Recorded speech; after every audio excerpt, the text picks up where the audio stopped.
Esta gratidão aqui é apenas por você ter parado para assistir esse vídeo. Se puder vê-lo até o fim, depois compartilhar, eu te agradeço. O primeiro que perseguiram e caçaram foi Alan dos Santos, mas ninguém se importou, era apenas um jornalista. Depois foi Oswaldo Eustáquio. Prenderam ele, calaram a sua voz, ele foi parar numa cadeira de rodas, mas era apenas um jornalista de internet.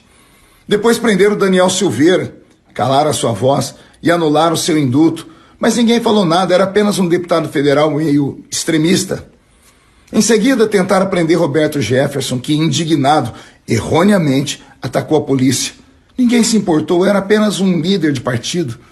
Depois caçaram o mandato de um deputado do Paraná, porque criticou as urnas. Ninguém se importou. Afinal de contas, como desconfiar de urnas cuidadas por pessoas tão importantes? Depois foram dezenas de blogueiros, dezenas de influenciadores, dezenas de plataformas que foram desmonetizadas, censuradas e fechadas. Mas ninguém se importou. Eram apenas fake news. Depois foram centenas de pessoas presas, desarmadas, entre elas crianças, mulheres, idosos, doentes, levados para um campo de concentração, e ninguém se importou, pois eram apenas patriotas.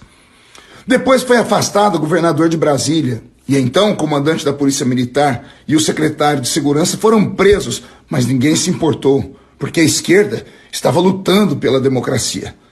Depois foi a vez do ex-ajudante de ordens de Bolsonaro. Ele foi preso, mas era apenas um coronel. Depois caçaram 6 mandatos de deputados no Ceará. Ninguém se importou. Eram apenas parlamentares estaduais. Depois não quebraram o sigilo telefônico de Adélio Bispo, mas apreenderam e quebraram o sigilo do telefone do ex-presidente Jair Messias Bolsonaro. Além disso, apreenderam o cartão de vacinação dele, mas ninguém falou nada, afinal o cartão de vacina é o responsável por toda a corrupção da política brasileira. Depois caçaram o mandato de Deltan Dallagnol, com quase 400 mil votos, mas ele era apenas um procurador que investigou os crimes e as safadezas de muita gente.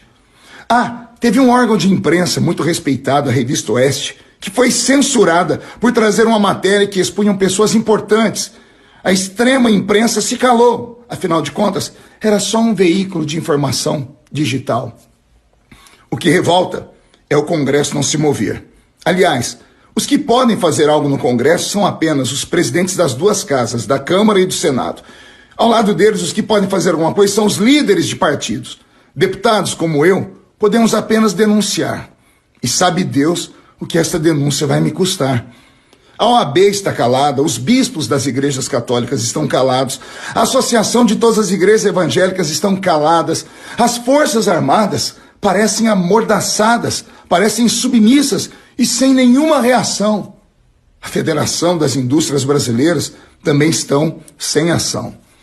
Os policiais de todas as ordens estão acatando ordens que, segundo muitos respeitados juristas, são ordens inconstitucionais e ninguém fala nada. Fica uma pergunta: estamos a caminho de uma ditadura? Eu recebi esse texto, não sei quem é o autor, mas o conteúdo faz sentido. Eu dei voz a ele para que possamos pelo menos orar. E quem sabe, se os poderosos assistirem este vídeo, não se sensibilizem também. Que Deus tenha piedade e misericórdia do Brasil de hoje e do Brasil de amanhã, dos nossos filhos, dos nossos netos. Que Deus tenha misericórdia de todos.